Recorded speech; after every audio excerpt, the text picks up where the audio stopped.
Hey guys, it's John Gossett, host of Life's Worth Living podcast. We're glad that you're here with us tonight. I'm really excited about tonight. I have one of my favorite people on the planet.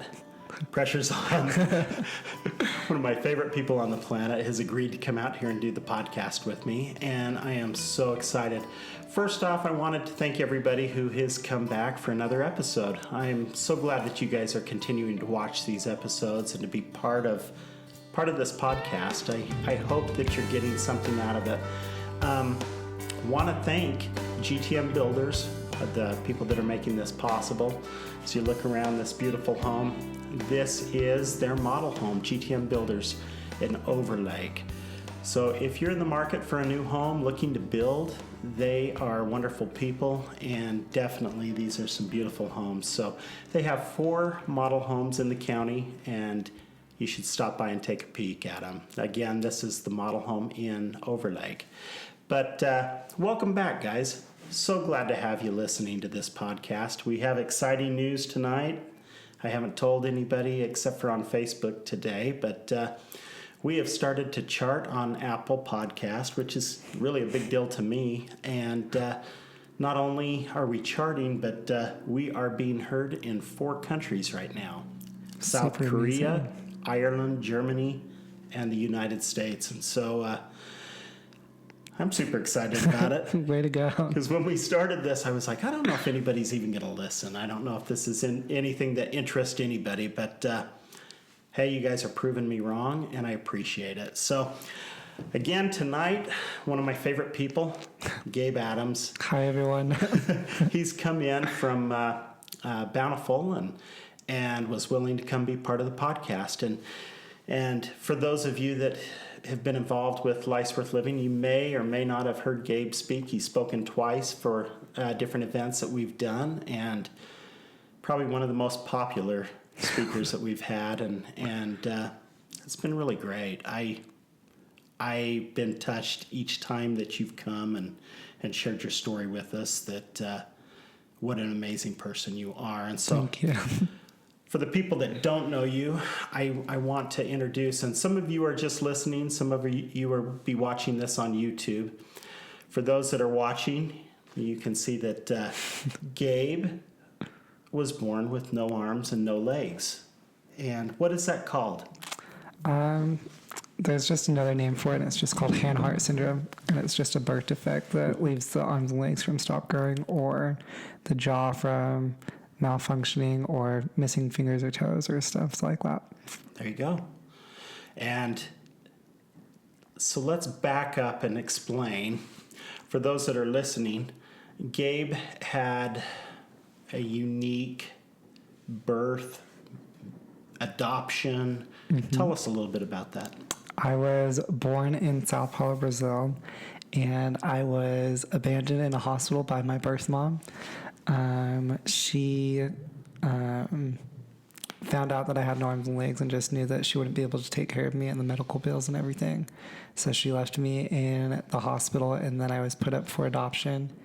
And my adopted mom heard about me in a grocery store, and she was 9 months pregnant with her 11th, and she was going through the checkout, and the cashier lady said, "What number are you on?" And she said, "Well, I'm on my number 11th." And she's like, "No way." I was like, "Yeah, yippee me."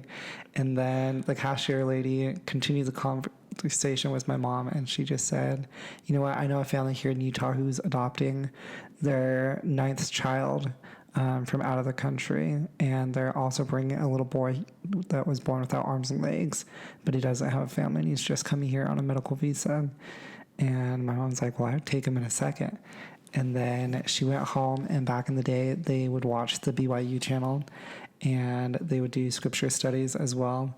And the name, the angel Gabriel, came up in the scriptures and on the TV, and my mom's like, "Oh, interesting."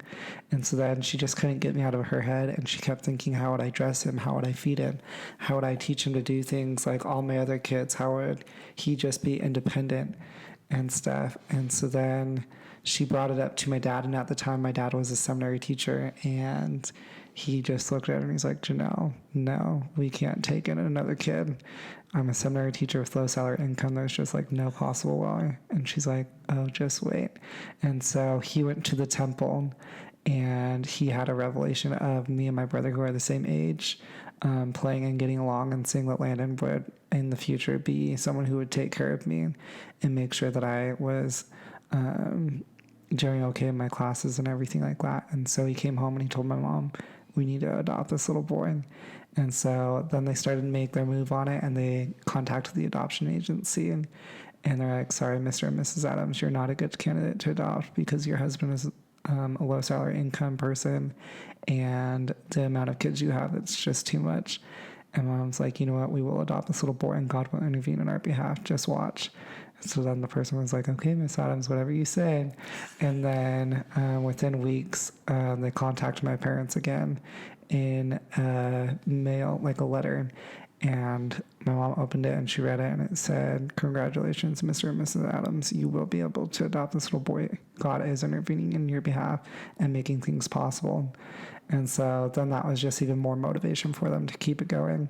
And they kind of just kept it within the family. They didn't really tell anybody else that they were doing it. And then out of nowhere, the news contacted my parents and said that they wanted in on the story. And then the American Airlines contacted them and said that they would fly me or them anywhere in the world to make it possible to bring us together. Wow. And then one of the other things that had to happen for the qualifications was to have a doctor sign off on lifetime care. And so we had a family doctor at the time who was on the board of directors, and he just said, say no more, we will go in and we'll present it. And so he went into his board meeting and he started talking about me. He just said, there's this boy without arms and legs, and instantly everybody was on board. And he just said, whatever it takes, just get him here and we'll do what we need to do. And then another one of the requirements was to go to the Brazilian consulate and sign the documents and everything. But then it was known to my parents that they didn't have to do that, and they bypassed it. So they just brought me straight to the United States without them having to go to Brazil and be there for the 6 weeks residency requirement and everything like that. So there's definite miracles that happened After to get miracle, you here. after miracle, for sure. And so growing up with a brother that's your same age, how was that? It's really funny because a few years ago he posted on Twitter, and happy birthday to my brother from another mother, also my worst nightmare. But we've always had that brotherly love for each other, and we've always messed around and gotten our brotherly fights and stuff like that. But at the end of the day, we love each other, and it's been really nice to watch us over the years go through those stages. But now, as we're both coming into our adult lives, seeing how much we love and appreciate what we've done for each other and what we've gone through together and stuff like that as well. So was he pretty protective growing up? Oh yeah, Landon, he's 6 feet tall, and he's the baby of the brothers, and he's the tallest of all the brothers too. And I have 9 other brothers, so it's really funny that the baby one's the tallest one. So for those of you that don't know, in Utah we have large families. Yes. So. No polygamous here. Yeah, no polygamous, but big families.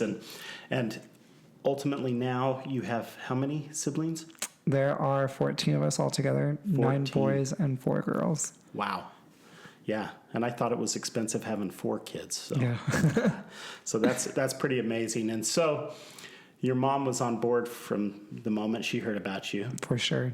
Took Dad a minute to come around, but he ultimately knew after getting that spiritual experience that it was supposed to happen. This is what he needed to do. And so they adopted you and brought you to Kaysville? Mm-hmm. Kaysville, Utah, where you were raised. And tell me, growing up, what challenges did you have growing up in a family with that many kids with no arms and no legs? I just can remember clear back from when I was super young, before I even started my independence and everything, I'd watch my siblings go up and down the stairs and ride their bicycles and do everything that they wanted. And I hadn't gained that freedom yet because I hadn't taught myself, or I hadn't had anybody else teach me, or I'd fight it where my parents would bring up any word of independence of walking or anything like that. And so I'd always be upset that I wasn't able to do something that they were doing. It didn't click until I was really in the 7th grade where I went to school and I saw all these people doing everything without their parents helping them. And so then it kind of clicked in my head, well, maybe I want to be more independent in the bathroom. Maybe I want to be able to not depend on my brother for certain things. Maybe I want to be able to do this and do that on my own. And even though I was already learning how to walk and everything, and that was all done in my earlier life, I wasn't able to go to the bathroom. I wasn't able to shower myself. I wasn't looked at as a person that could function in society without somebody else helping me. And so that was my main drive, was to push myself to become more independent and go above and beyond the barriers that I had put on myself and those around me had put on me as well, to get me to where I am today. So knowing you the way I know you, that had to have driven you nuts. Oh, yeah. That you had to depend on somebody. Mm-hmm. Because you do everything on your own. You posted some videos on YouTube, and you've got Instagram and other ways that people can see you. There was a video, and you shared the video with us, and it was called Born Different. Born Different. So if you get a chance and you haven't met Gabe, that's a great video to look at. It's had millions of views, hasn't it? Over 200 million or something like that. It's Isn't that crazy? Yeah. And that's on YouTube. So Born Different, Gabe Adams is what you'd look up. But there was a few things that kind of stood out to me. Not only did you learn to walk, your mother pushed you to learn to go up and down the stairs. Mm-hmm. Tell us about that. She told my family when I first came into the family that nobody was going to baby me, and I was going to be held to the same standards as everybody else. And other people who would look inside of the family thought that that was so rude, and that she was the worst mother on earth because she was pushing me, and she didn't give a hoot about what I said or how I felt or anything, because she saw my life in a future that I could never see it until I got to a certain age. And so every day it was a constant battle between the two of us on my independence and what I was able to do that day.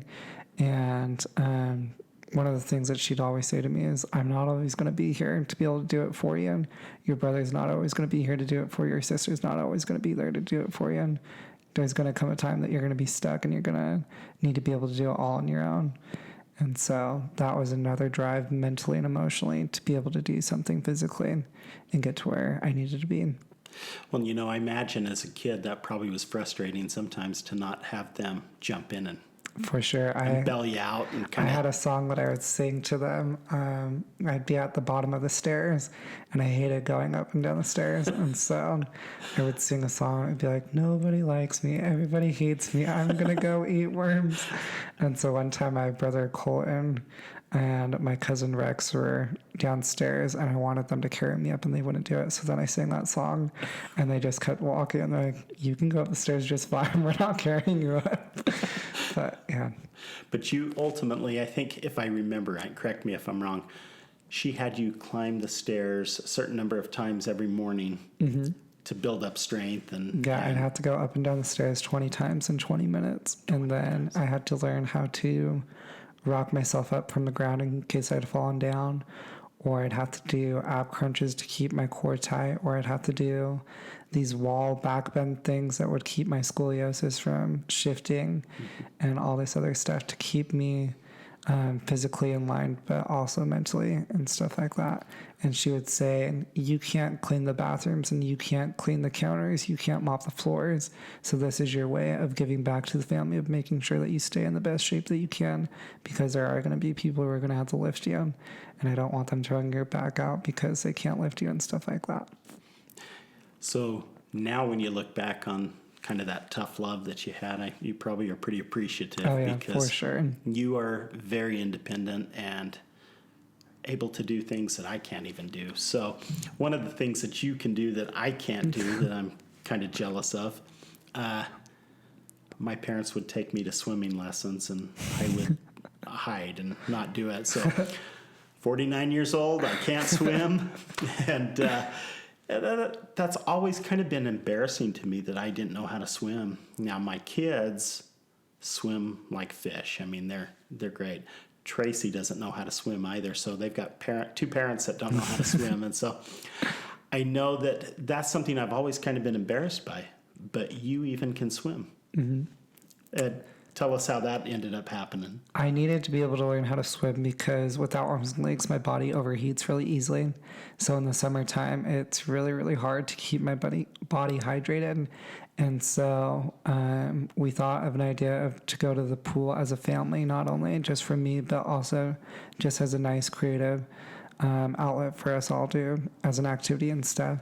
And so when it first came to swimming, I was completely terrified because I had no arms and legs. And so in my head, I was like, how am I going to be able to swim? I don't have arms and legs to keep me moving and all that other stuff. And I'm top heavy. So when I go into the water, I go automatically upside down if I don't have enough air in my lungs. And so my dad was my teacher. And there'd be lots of times that I'd just jump into the water and automatically go upside down and just be stuck there. And my dad would just sit there and let me struggle for a second. And then he'd pull me up and say, you can't just jump into the water without knowing how much air you need in your lungs to stay afloat, Gabe. I was like, oh, okay. And then I needed to learn how to propel myself in the water so I could actually travel. And so when my dad first taught me how to swim, he taught me to swim like a dolphin, just up and down, up and down. But when I went to my first pool party, I was in, I think, 5th or 6th grade, and I saw all these other people at the party swimming, standing, and I was like, I want to be able to do that because then I can actually see and hear people. And so then I worked for it for an entire summer of learning how to bob up and down in the water. So my family always tells me the joke, what do you call a boy without arms and legs in the middle of the ocean? Bob. They tell me all the limbless jokes. I've heard them all. You've heard them all. That's too funny. Well, and I think in that video, the Born Different, it shows you swimming. Mm-hmm. And I now go off the high dives. I do the low dive. And there was a time in St. George, there's a place called Sand Hollow. Mm-hmm. And it's also known for cliff jumping and stuff like that. No way. And so I wanted to cliff jump so bad. And I was with my brother Landon and my 2 younger sisters and my aunt Jessica. And I was like, I really just want to be able to cliff jump with them, blah, blah, blah. And my brother was like, no. And I was like, why? I'll be fine. And he's like, I'm not taking your dead body back to the parents. They'll kill me. And I was like, no, it's fine. I won't hit my head. And he's like, there's literally a rock right there. You will not be able to miss it. And I was like, but I really want to do it. And he's like, okay, well then come here. And I was like, oh, okay. So remember, Landon's 6 feet tall plus 7 feet on top of that. So I was like, okay. And so I went over to him and he just hucks me off the cliff. And he's like, how's that for you? And I was like, let's do it again. It didn't scare you? No. Oh my gosh. I would have been terrified. I would have been terrified. And so, what grade were you in when you learned to swim? Do you remember?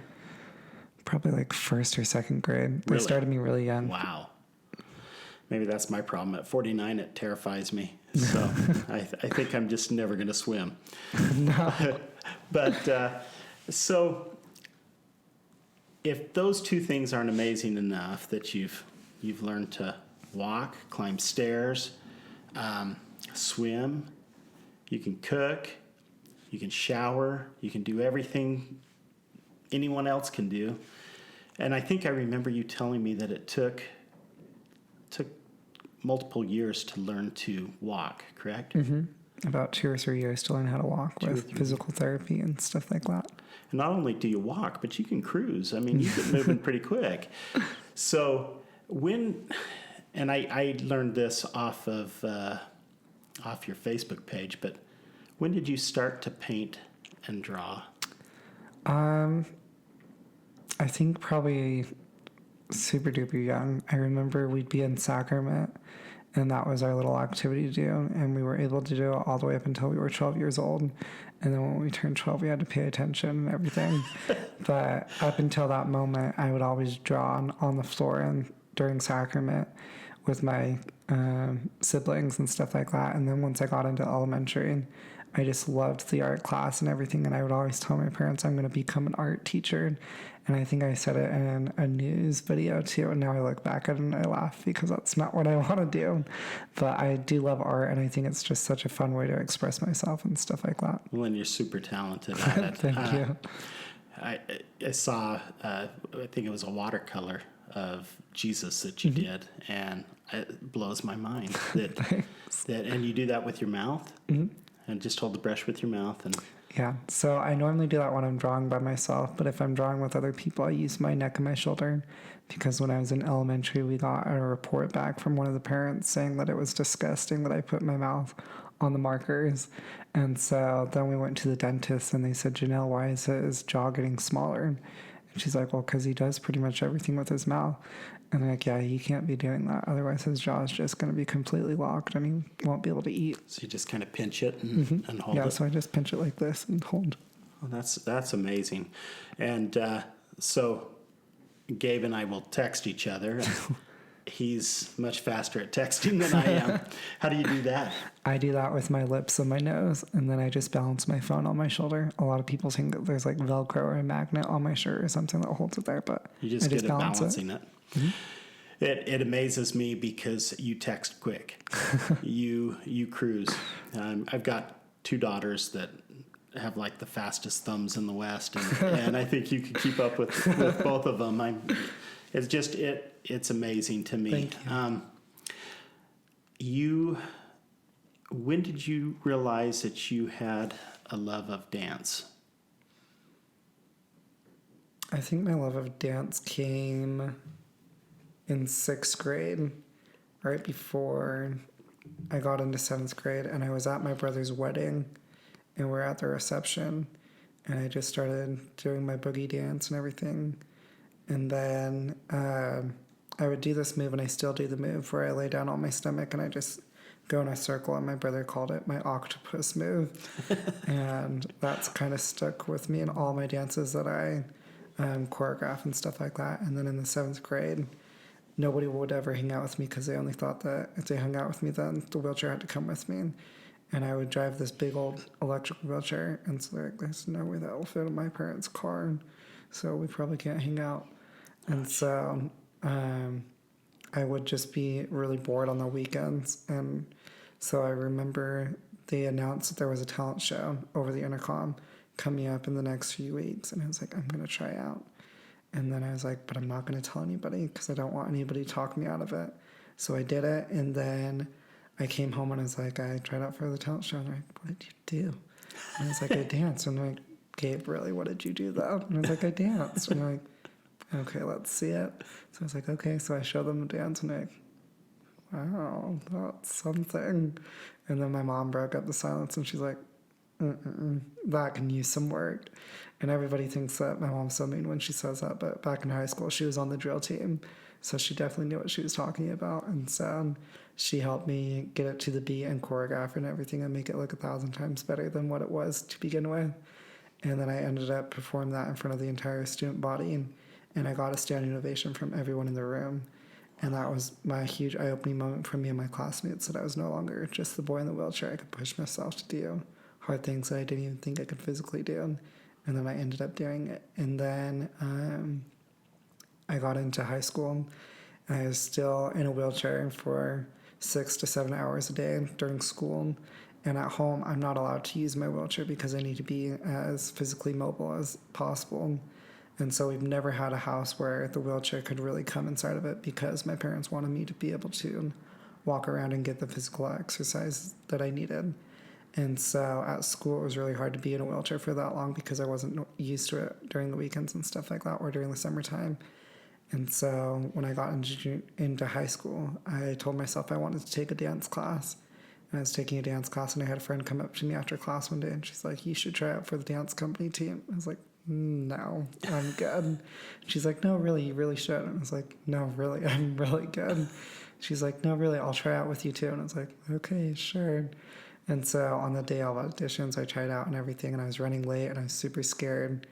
And I came into the doors, and I was like 30 minutes late, and they're like, you're in the first group in the front of the line. Take your place as dancers. And I was like, oh my gosh, I don't even know the choreography. And it was jazz, and I had never seen anything of jazz really. And then they said, okay, dancers, remember, take your places and do full out extensions and point your toes. And I was like, am I in the right room? And then they're like, okay, cues the music, and the music begins, and I just sit there. And I'm like, oh, what am I getting myself into? So I look over here, she's really nice. I look behind me, she's really nice. And I look to the other side, she's definitely making the team. They do a spin, I do the spin, and then I wave, and then I leave the room because I'm so embarrassed, and I go home. I'm like, I'm not going to make auditions. And mom's like, no, you're going to finish what you started, no matter what happens. I'm like, okay. So then the next day I'm in school, and I hear the two girls talking, and they're like, he's only going to make the team because he's handicapped. And I was like, you've got to be kidding me. I'm working so hard to do this, and then you're really going to say something like that? And so then I went straight to the coach, and I was like, please don't put me on your team because you feel sorry for me. I do not need to be some pretty party or some trophy person on your team. And she's like, heck no. I would not put you or anybody else on this team because I felt sorry for them. If you get a spot on this team, it's because you'll work hard to keep it. So then I went home, and I came back the next day and finished the auditions. And then I sat around and waited for them to put up the sign for the people who made the team, and my name was on the list, and the rest is history. How cool is that, though? I think there's so many things in life that maybe I'm just timid, but there's so many things in life that I might not be daring enough to try. And I think that's what shocks me the most about you. You're not afraid to try anything and leave it all out there. You give it everything you've got. And so I think that is unique to you, that you're willing to do anything to prove that you can. Mm-hmm. And so you've been on television. You went on Maury Povich and danced with the professional dance team. Uh-huh. And where was that at? That was in Connecticut. It was filmed in Connecticut. And how cool was that to actually... It was so fun. I bet. Yeah, it was my first time ever in that area. And then we snuck in one night onto the subway and went to New York. No me, my dad, and my sister. And that was a great experience in and of itself. And it just prepared me for the future for when I did New York Fashion Week and everything. And since you brought that up, let's talk about that. So, kind of a funny story.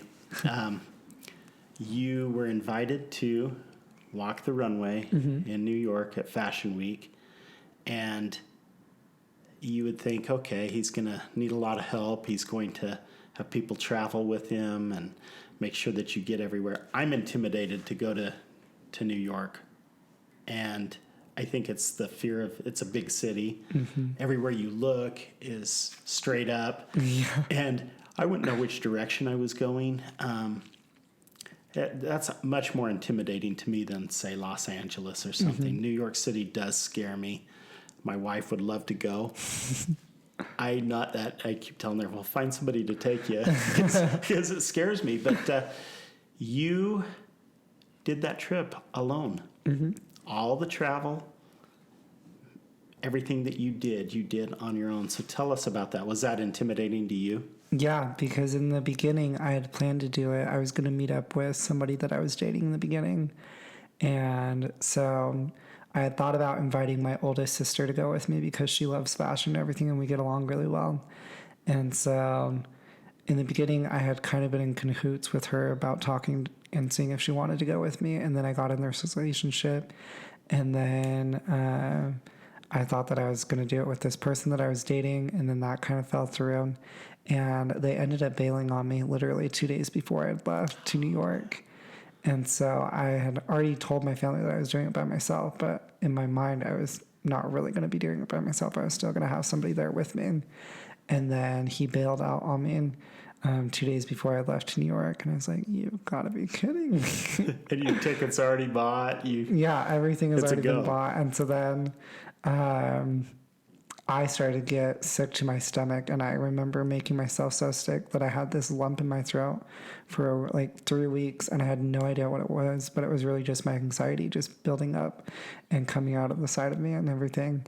And so I told my parents the week before I left that I was going by myself. And I remember I called my mom, and she's like, oh, okay, yeah, that sounds great. I'm super excited for you. And then she gets off the phone, and she turns to my dad, and she's like, we cannot let him go by himself. That is not safe. And then my dad's like, it's okay, everything will be fine. I'm pretty sure he has it all worked out. And then little did I know that my family had a little group chat started up about me.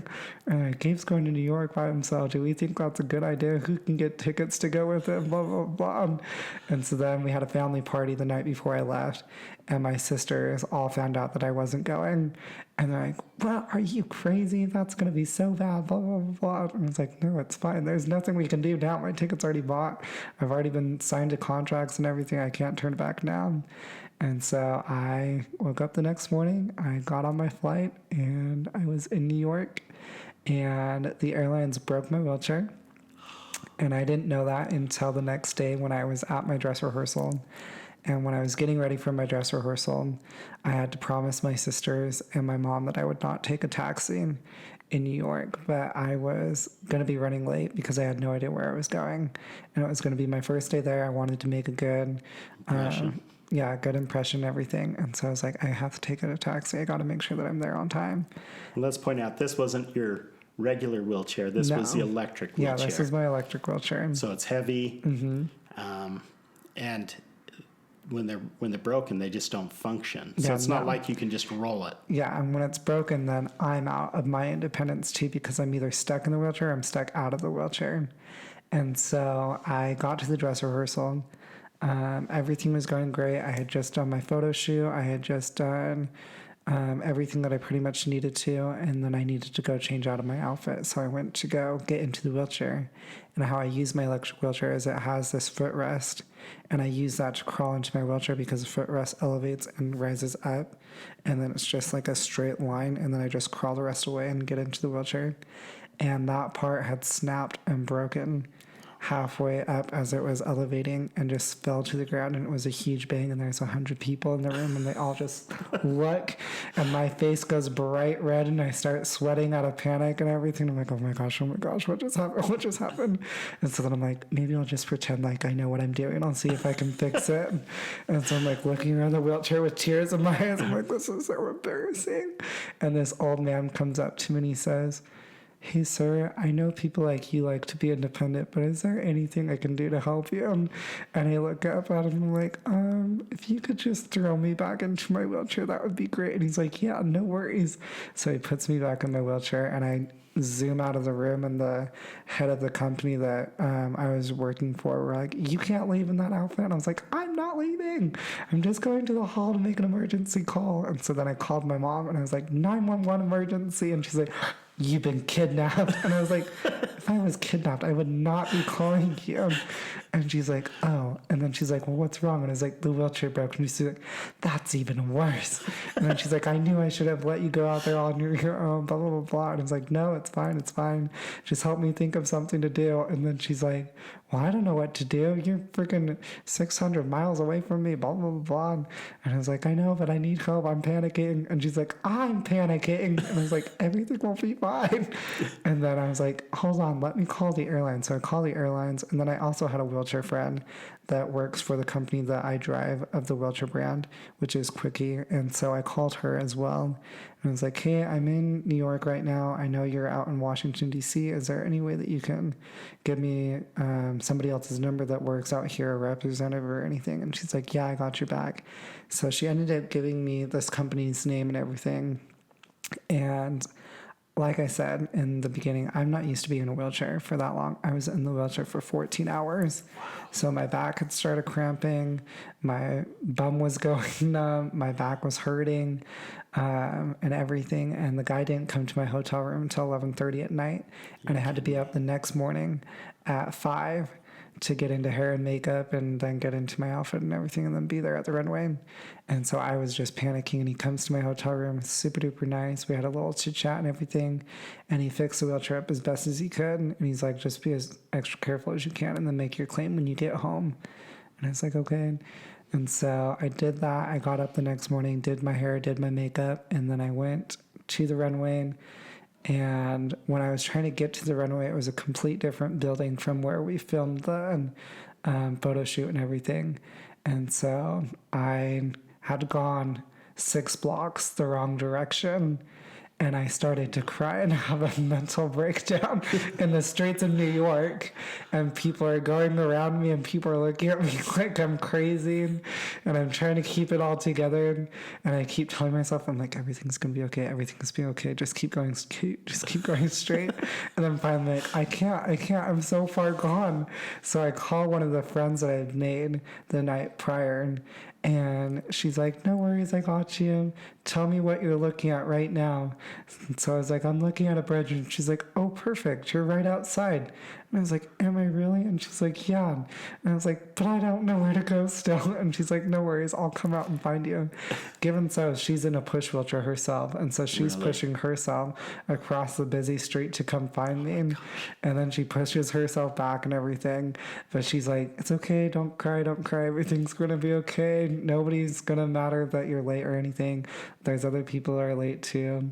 And I was like, okay, sounds good. But she ended up just being the person that I stuck next to the entire time since she knew what she was doing. But then on the way back from New York, I had come out with a song earlier the year and with a Grammy Award-winning producer who's written with Keith Urban, Tim McGraw, and all these other people. And in the song, it talks about doing things that you didn't think that you would do, and then you end up doing it. And so I had that song playing because my producer was talking about releasing it in the next month or so. And so he wanted me to make sure that the track was where we wanted it and everything. And so I was listening to it on the plane, and I just started bawling. And I was like, this trip was everything that this song was. And even when I was backstage getting ready to walk the runway, I started bawling because they played the song Just the Way You Are by Bruno Mars. And I was like, everything that I've done in my life has gotten me to this moment. Little did I know that learning how to walk would get me into this position, or learning how to drive a wheelchair, or learning how to get myself dressed or in and out of the tub, learning how to do my own makeup, my own hair. Everything where I am today is where I'm supposed to be, and it wouldn't be possible if I didn't stop fighting myself and those around me to become independent and become the person that I knew that I could be, but I was fighting myself on it for so long. And so when I was on the plane crying, there was an old lady that was sitting next to me, and she hands me a tissue, and she's like, oh, don't cry, cute thing. She's like, is everything okay? And I was like, yeah, I'm just emotional right now. It's been a really great week for me. And she's like, oh, that's so great. But it was such an amazing trip and such another eye-opening moment for myself, what I really could do all on my own. Despite the wheelchair being broken, I was able to figure that all out. And just one thing after another leading me up to that amazing moment and everything. I think that is so cool. And what a sense of accomplishment, I think, after you did what maybe secretly everybody thought you wouldn't be able to do on your own. You did it. Mm-hmm. And so I can't imagine the pride you felt when you got home. Yeah, it was crazy. And I'm not a person who likes to get super prideful or anything about a lot of my accomplishments. Like, people will talk about how amazing it is that I learned to walk or go up and down the stairs and stuff like that. But to me, it's just my everyday life, because I had to learn to do that to get my survival and everything and get where I needed to go. But then when I really sit there and I think about all the hard work and tears and sweat and everything that I put into it, it comes back to me and I'm like, holy cow, that is impressive. Because there are lots of people who are in this situation or other situations that give up so easily, thinking that they can't do it, and they doubt themselves so easily in the beginning, instead of just mapping it out and going through it and seeing what the end could really be. Totally. And so let's talk about that a little bit. I mean, a lot of it is mindset. Mm-hmm. A lot of it is having a positive outlook and knowing that, you know, you're driven enough that if somebody tells you can't do it, I think you want to prove them wrong. Exactly. And show them that it can be done. But it takes a lot as a young child to know that you're going to make a difference. You're going to do these things. You want to be treated just like everyone else, mm-hmm. and accomplish the same things that everyone else is doing. And I think there's a lot of people that, born in that same circumstance, would just give up, just lay in a bed and want people to take care of them. Mm-hmm. And I think that is uniquely what makes you, is you don't want anybody to take care of you. You You want to do it. It's so true. And I think that was my first impression of you a few years back was, wow. I can't even think of the word to use for it, but what an inspiration you are to everybody. To people that, you look at people and you think, man, they've got everything going for them, and they've got the ability to do, worlds at their fingertips, and yet you go through that list of things. You walk, you can climb stairs, you can paint, you can swim, you can sing, you can dance. And I mean, we're not talking just little bit. I mean, you're a great dancer. You're a great singer. Thank you. When that song came out on iTunes, I was probably one of the first ones that bought it. It's on my phone right now. Tell us the name of the song in case anybody wants to download it. The song is called The Best Part of You. The Best Part of You by Gabe Adams on iTunes. Go in and get it. It's awesome. And you'll know what he's saying when he talks about what he went through and that he lived that song. So it's amazing. Now, to kind of take it, we've gone in such a positive direction. I want to bring up, it wasn't always easy for you. No. Were you ever bullied? For sure. Always at such a young age, even before elementary. I'd just be out in the neighborhood with my siblings, and neighbor kids would laugh and make fun of me that I'd do something different or something like that. And then when I got into elementary, it was look at him hop funny, look at him walk funny, look at him do this, look at him do that. And then in junior high, it became more absurd that it was so rude and hurtful towards people saying you should just kill yourself because you're useless. Just done things where I'd be in the hall and they'd pretend that I'd run them over and stuff like that and act like I hurt them and stuff like that. And just really petty stuff. And then in high school, it kind of was the same, but I was able to change my outlook on it all because I had already seen it all in the past and be able to decide how I let it affect me in the end and stuff like that. So there was one point in time where I can't tell you what you were going through exactly, but we've talked about it, and the fact that there was one point in time that you wanted to give up and to have your life end. And tell us that story, because I, for one, am glad that you're still here and that you have changed lives just doing your speaking engagements and showing people what perseverance you have and everything. But tell us about that time. I was probably 15, I think, sophomore year, and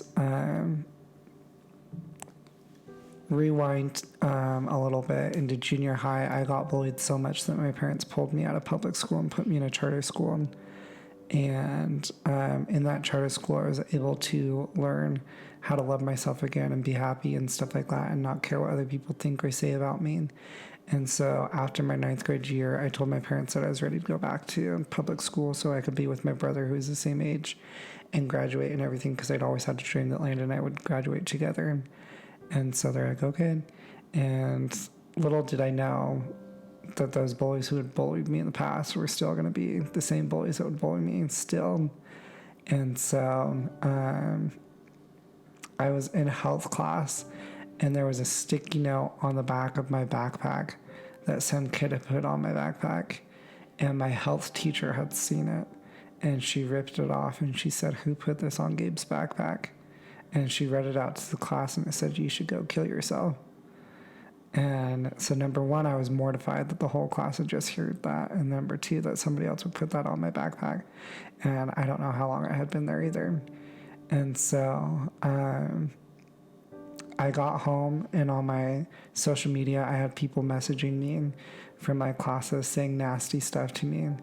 And so it just all became too much one night, where I had a room in the basement, and to turn on the light, you had to pull on a rope, and the rope went all the way down to the floor. And then I had a stool to get up to certain things downstairs. And so I took the stool and I got up on top of it, and then I wrapped a rope around my neck, and I just jumped. And the rope came undone instantly, and I fell to the ground, and I just was sobbing And there was a voice that came over me and it just said, "You're not done yet. You're not done yet. You're not done yet. You have so much more to give and so much more to do. It's not about Gabe. It's about what you can do to others and make them more happy." And so that was my huge turning point of a mindset and emotionally on how I viewed myself and how I wanted other people to view me. And that I needed to learn that it's okay to be different, and it's okay to not be like everybody else, but it's not okay not to give your very best, and to give up so easily is so sad. And there's so much more to yourself that you can give to other people that I had to learn. And then even to this day, I still get bullied, and now it's over social media. And last year, I was in California doing a speaking tour, and I had just gotten a new phone, and so I had flown to California without setting up my phone yet. And then I got into my room, and I went to go set it up, and I logged into Twitter, and I had all these notifications, and it's like, I haven't done anything with the limelight lately. I don't know why I'm going viral right now. And so I looked at it, and it was my post about me coming out as gay, but it really had nothing about me coming out as gay. It had the fact that I had no arms and legs, and I was sitting in the middle of the street, and all these people were tearing me apart for having no arms and legs and being in the middle of the street and coming up with these nasty gifs and comments and jokes and all this other stuff. And so I started to cry in my room, and I was like, why are people saying all this stuff? Like, what did I ever do to them? So then I called my brother and I called my sister, and I was like, why are people saying this? And they're like, Twitter is brutal. Like, they either use it for the good or they either use it for the bad, but there's like no winning on Twitter. And I was like, okay. And so then I was like, how am I supposed to do this tour and be positive when right now I just want to cry and not be positive and not make other people feel positive right now? And so what I normally do is I go onto YouTube and I watch a positive video, or I go onto Pinterest and I look up positive quotes, or I listen to positive music or something. So I felt inspired to look up Nick Vujicic, who is the other motivational speaker without arms and legs. And I've met him twice in my life. And the first video I clicked on was bullying, just randomly. And in the video, it talked about how people see us as seeds. And so we come into this life as seeds, and people are either going to water us or pour oil on us because they either want to watch us grow or watch us die. And there was a time in his life that he felt like people were just pouring oil on him. So then I kind of just related it back to my life, and I was like, you know what, I'm choosing to let them pour the oil on me. I'm choosing to let them destroy my happiness and what I have going for me. I'm in a good place right now. I don't want to let them ruin this. I'm in California, of all places, most beautiful states, and I have the option to either let it destroy me or let it build me. And so I took that and I ran with it as I spoke to these high school students that every day we're faced with a choice, whether we get to wake up or not, whether we put a smile on our face, whether we treat this person with kindness or ourselves with kindness. Everything comes back to a choice, and we choose how we let certain things affect us. Nobody gets to make us feel a certain way. We choose to let them have us feel a certain way. You know, and you look at, so I grew up with no social media because I'm older than dirt, but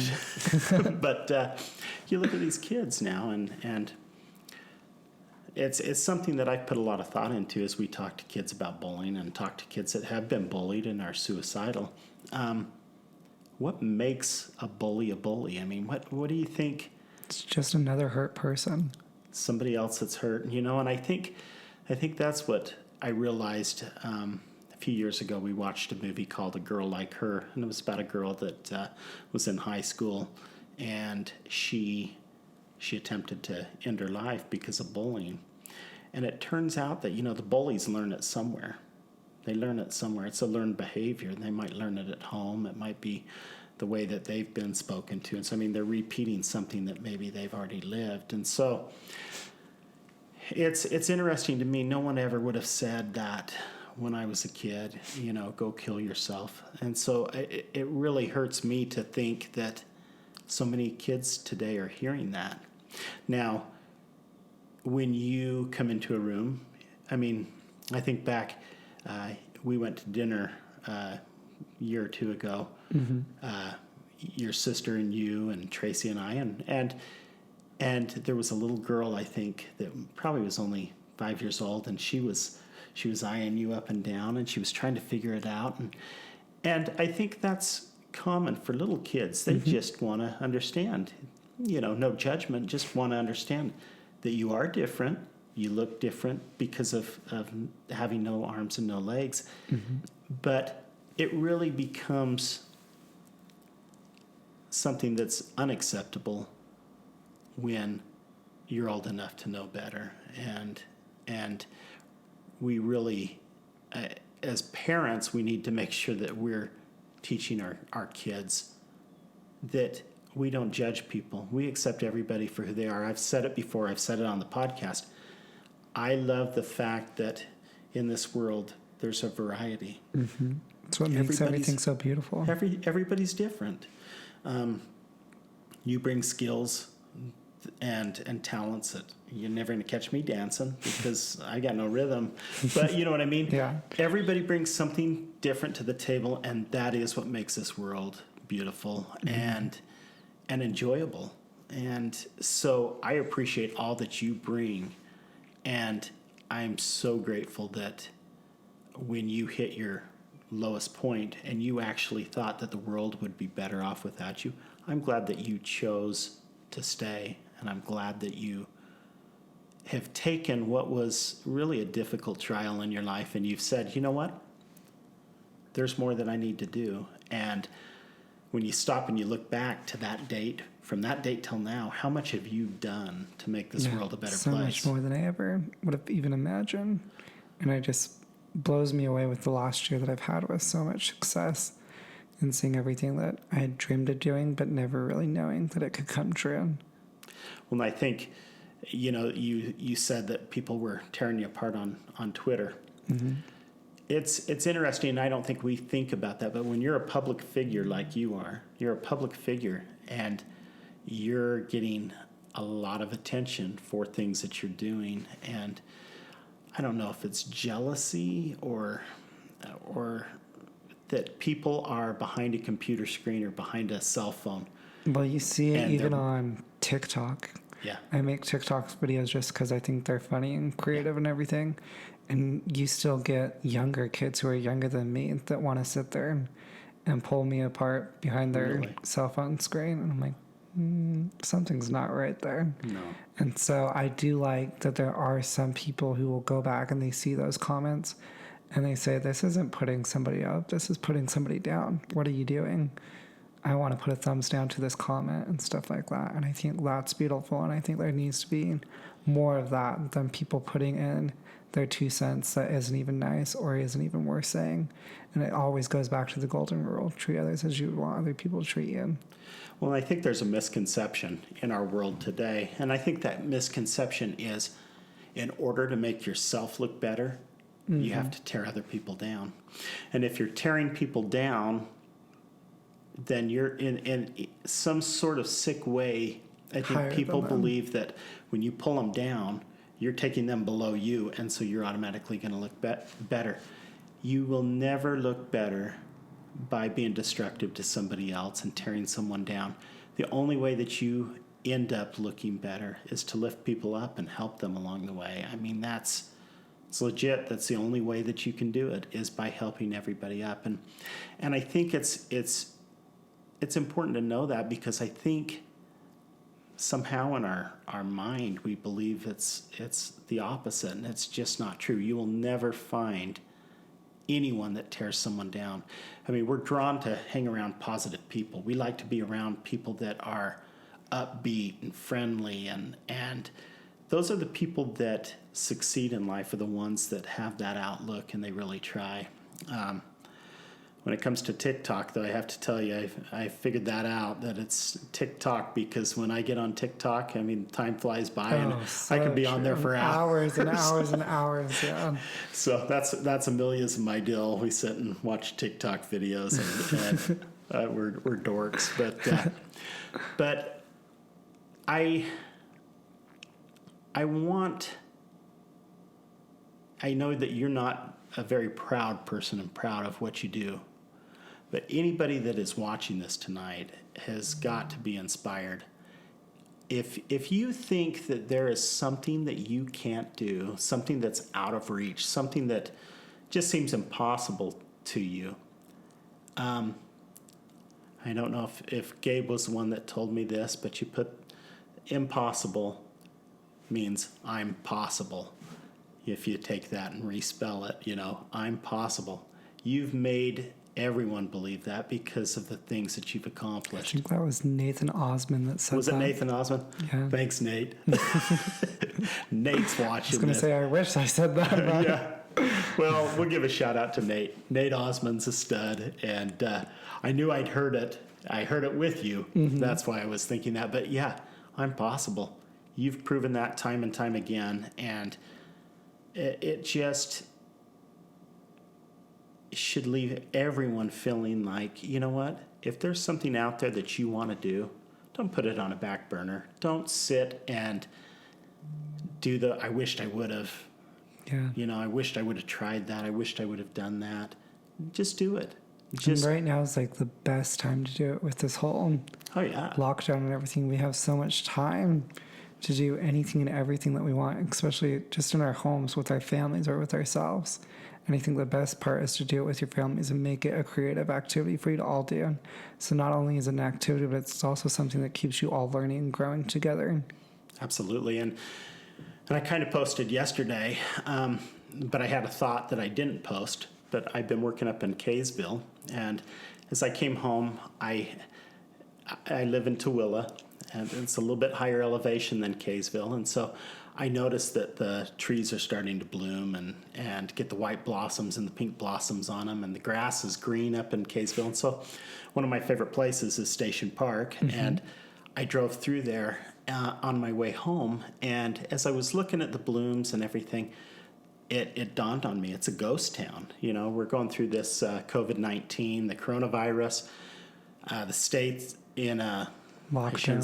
lockdown. Right? Stay home, stay safe. Stay home, stay safe. And as I drove through Station Park, which is normally pretty hopping, it was just a ghost town. And I thought to myself, for the last year, couple of years, 6 years probably, we've been super busy doing a lot of things and we're always on the run. Mm-hmm.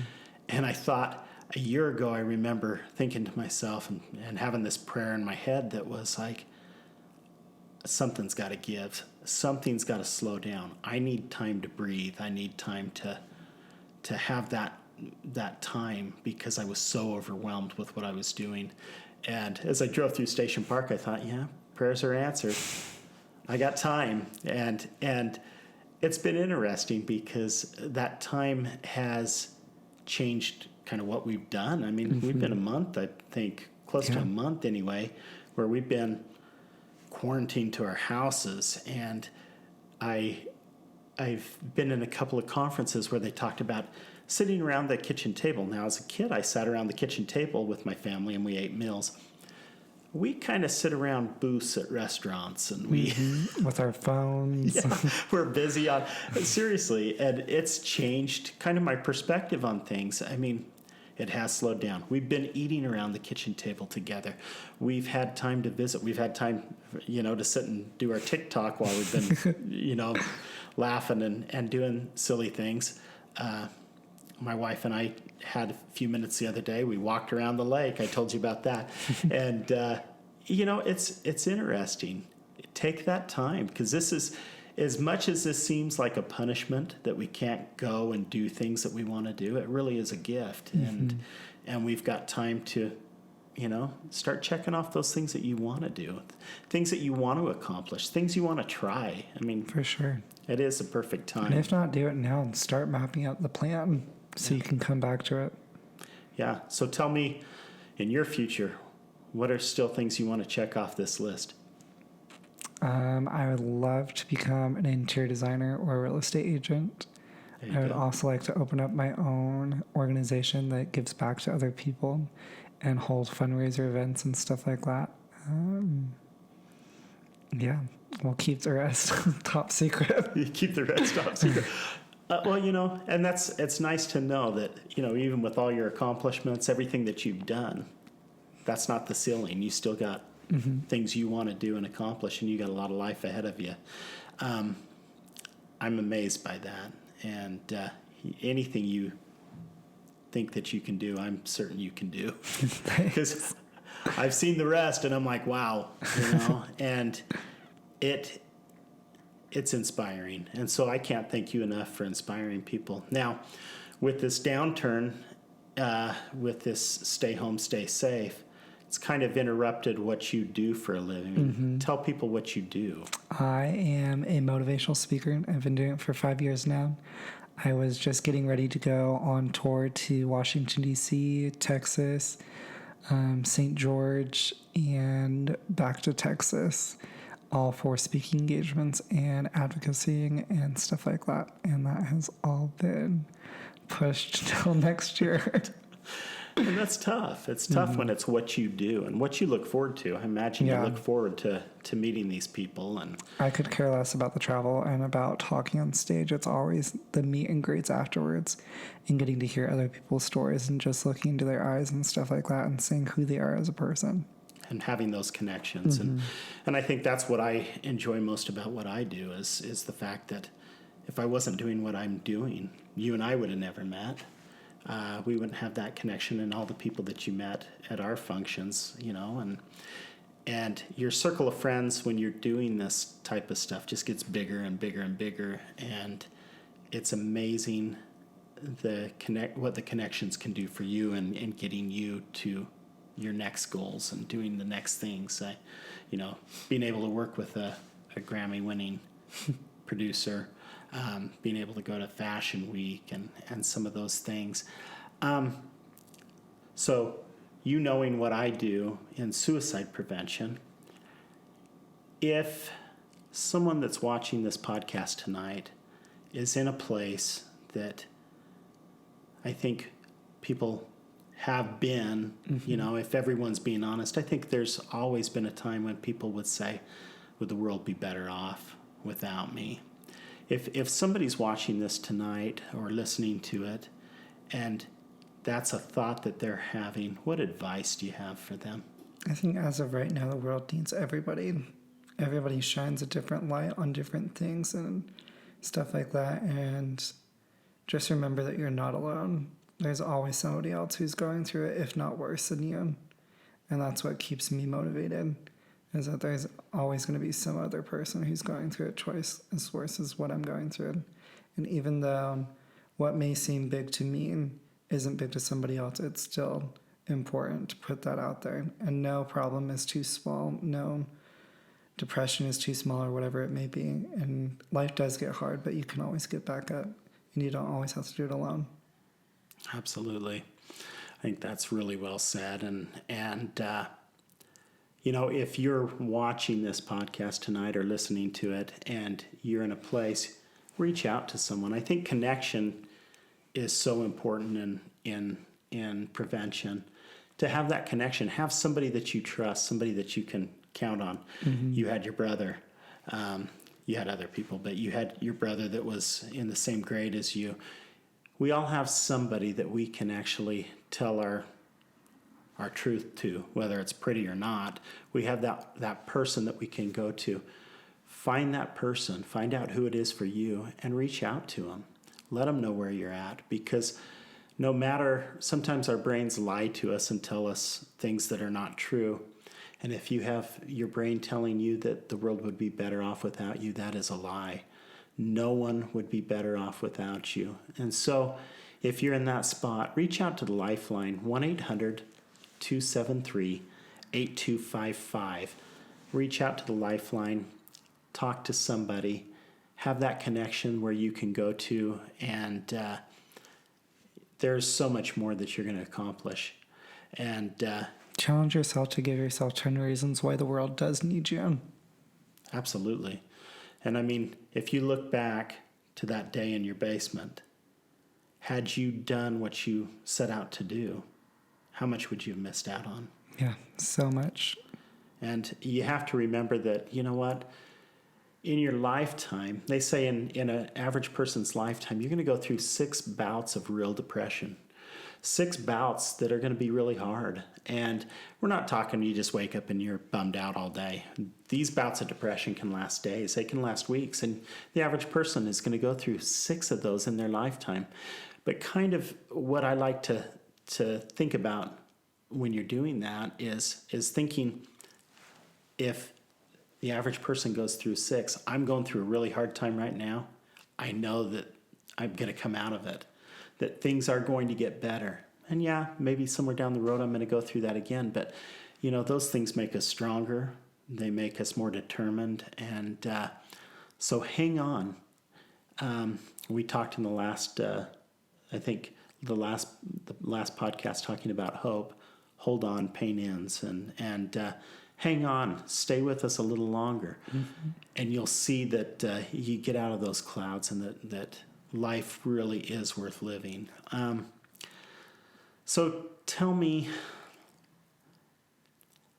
what are some things that really inspire you to continue and push forward, even when times are hard? Is there certain things that you can think of that inspire you? People, things? My family.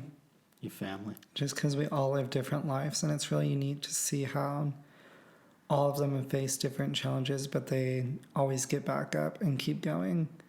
And there's been some that have been in rehab. There's been some that have gone to jail, but they come back out, and they come back out on the other side in a lighter and better way on moving forward in their lives. And so that just goes to show that no matter where you are, you can always get back up. Totally. And I think when you go through something, everything that we go through in a progression through life makes us more ready for the next challenge and better prepared for the next thing and anything that lies ahead. So life is a journey, and I think it's important to embrace everything that happens, good and bad, because those things really determine who you are down the line. And, life is so good when you look at it. Now, I know that what we're going through right now has been hard for a lot of people, being locked in their houses and not being able to go out and do things that they enjoy. We've got kids that are in school that are seniors this year that probably may not get to walk for graduation.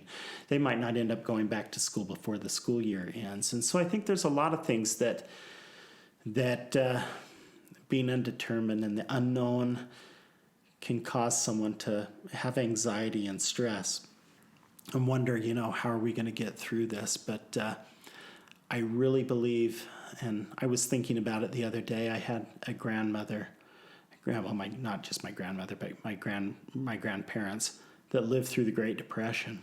And, I remember growing up and having them tell me not to waste things because, they lived through the Great Depression. And really those trials that they went through, as hard as that was, going through the Depression, made them stronger, made them more equipped to get through the rest of life. And I think that this situation, while it's something that we might not have experienced before, having stores closed down, schools out, businesses closing, telling people to work from home, being told to stay in our house. We can't even go to state parks and national parks that are outside our county because of this quarantine that we're in. I really believe that when we get through this, there are going to be lessons that we learned from it. One of the things that I've been thinking of lately is, I deposit money in the bank, and that money has gone further than I ever anticipated because I'm not out blowing it. I'm not going out to eat a couple of times a day. I'm not spending it on things that maybe I would like to or think I would like to. But I think it's really interesting to know that it's kind of humbled me. It's made me realize that the things that maybe we were wanting, we realize we can do without. And I think we're going to come out of this whole quarantine thing a lot stronger, a lot better equipped to get through the rest of our life. So hang in there. Don't let this get you down. We are going to come out of it. We're going to come out of it better and stronger for the things that we've experienced. And I really believe that. I don't know how you feel. No, for sure. So in closing, what would you like to share with us? Is there anything that we haven't talked about that you would like to? I think we've hit a lot of good points. I think you have. Not we, you. I just kind of been over. I'm just here for the show, but no. If you want to find out more about Gabe Adams, now if you have a business, or you're a teacher at a school or a counselor, or you have a corporation or a nonprofit, and you're inspired by the things that Gabe has talked about today, what's the best way for people to reach out to you? Facebook or Instagram. And just Gabe Adams. Mm-hmm.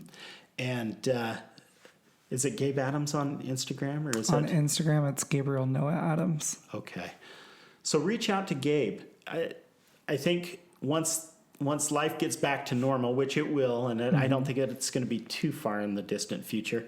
Once that happens, your booking schedule is going to fill up pretty rapidly, because you've got a lot of people that have put it on the back burner until this passes. So this is the perfect time for you if you're looking for a school assembly or a function at church or at a corporation or nonprofit.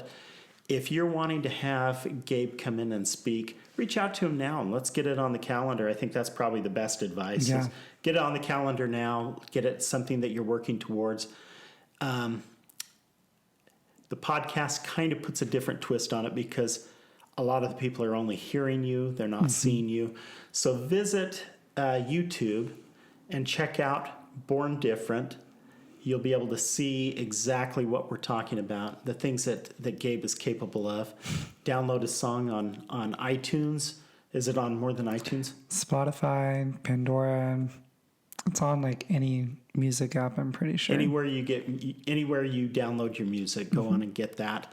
And it was called The Best Part of You. The Best Part of You by Gabe Adams. And download that song. And let's get these speaking arrangements coming, because I know how quickly you fill up. And I guarantee you, it will change your life. So reach out to him. What's your email? What's the best way to email you? limitlessgabe@gmail.com. LIMBSITLESS Gabe@gmail.com. Awesome. Well, I appreciate you coming Thank you and so sharing much. your story with us. And we're going to have you back for a second podcast. Okay. And we'll go in a different direction there. But again, part of your story that I think is important to tell. And I think it's important for people to hear and learn from. And so we'll do that in the future. And we'll have part 2 coming up. Okay. So thanks to everybody. Again, I can't begin to thank you enough for being part of this podcast, for downloading the episodes and listening to them. And I said it on day 1 on the very first episode that I have been really blessed in doing what I do to be able to have my circle of friends grow so rapidly. And I've had people that have amazed me and people that have inspired me. And I want to introduce all of my friends to you so that you can see just how lucky I've been over the last 6 years and working in prevention. And I know that tonight's episode is going to inspire a lot of people, and I can't thank you enough for it. Thank you again to GTM Builders for providing this model home for us to meet in, to record in, and to basically be the home of this podcast. GTM Builders is the premier builder in Tooele County. They build a lot of homes. They're beautiful. Come look at one of their models. Perfect time. I think interest rates are low. If you're looking at building, come in and talk to them. Come meet them at a model home. I think their model homes are open till 6 p.m. So again, we appreciate GTM Builders and can't thank them enough. And thank you to all of you. Please, if you're inspired by anything you hear in this podcast, hit subscribe, rate, and review. That means so much to us because it actually has helped us to start charting on Apple. So thank you. We look forward to your comments. If you want to reach out to me and let me know of a story that you'd like me to feature on this podcast, lifesworthlivingfoundation@gmail.com. So reach out to me, and from Gabe and I, thanks again for visiting with us tonight. And we look forward to seeing you again next week. Thanks, guys.